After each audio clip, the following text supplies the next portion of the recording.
Chers camarades, viva! Viva! Revenez! Revenez et vous verrez comment l'aéroport, on y a érigé une nouvelle aérogare plus belle et plus moderne que l'ancienne. Par rapport au dire de tous les compatriotes, que cette nouvelle aérogare n'est qu'une trompe l'œil pour montrer aux étrangers que tout va bien dans le pays. Alors que les rues de Mouleke sont très sales. Les immondices changent de partout, dégageant dans toute la ville une odeur nauséabonde et attêtante. La fièvre typhoïde, le choléra, la malaria et toutes les maladies de la saleté constituent le lot quotidien des bâtiments. Mais on n'en parle ni à la radio, ni à la télé. Toujours pour montrer à l'opinion internationale que tout va bien. Et si je suis ici aujourd'hui, c'est parce que j'ai osé en parler à la radio. De l'étranger, on a un regard peut-être erroné du pays. On pense que tout va mieux ou que tout va mal. Mais il faut savoir y revenir pour mieux fixer les idées.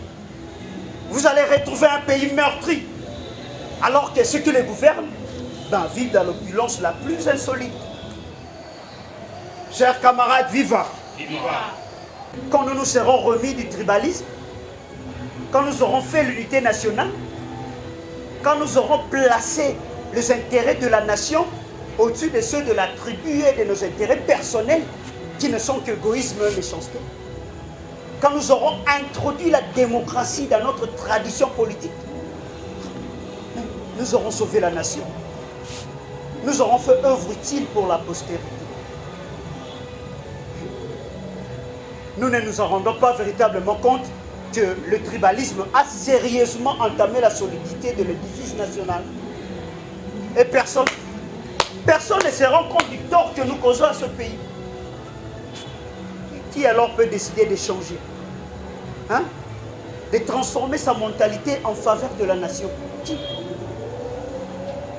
Oh, la nation mérite plus de place dans nos cœurs, dans nos actions, dans tout notre vécu. Les nations qui l'ont compris sont aujourd'hui plus fortes.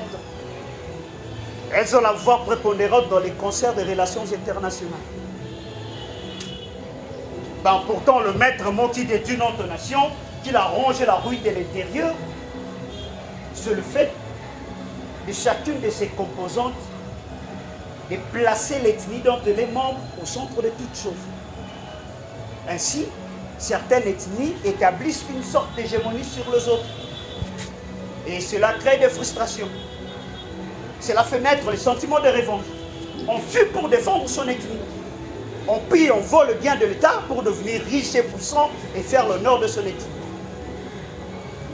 Et à quoi va ressembler chaque ethnie quand on aura tué la nation pourvoyeuse de biens à voler, à piller? Ma motivation, c'est l'Afrique.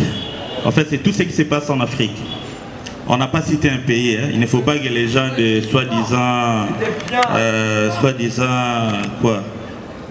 ceux qui ont arrêté Kofi là viennent me dire que voilà, tu as dit des choses sur les Congo. Je n'ai rien cité en ce qui concerne notre pays, mais que chacun trouve son petit compte. Merci beaucoup. Ce que nous sommes en train de voir en Afrique, ce que nos dirigeants font, c'est ça ma motivation. Donc, en fait, on ne peut pas laisser cette situation d'Afrique s'élargir encore davantage. Nous sommes en train de voir les gens en train de mourir dans des noyades dans la mer Méditerranée. Alors, pour que cela n'arrive pas, il faut que nos présidents essayent un peu d'améliorer les conditions de vie de leurs citoyens. Voilà. En fait, autorité ou pas autorité, la plus grande responsabilité, c'est le peuple. Dans les textes, il y a un moment où les journalistes disent tôt ou tard, le peuple s'élèvera. C'est-à-dire que le peuple, c'est lui qui doit se prendre en charge. Vous voyez ? En fait, tous les dirigeants, quand ils arrivent pendant la campagne, ils nous disent des choses. Voilà, une fois au pouvoir, nous allons faire ça, nous allons faire ceci. Mais après, ils ne les font jamais.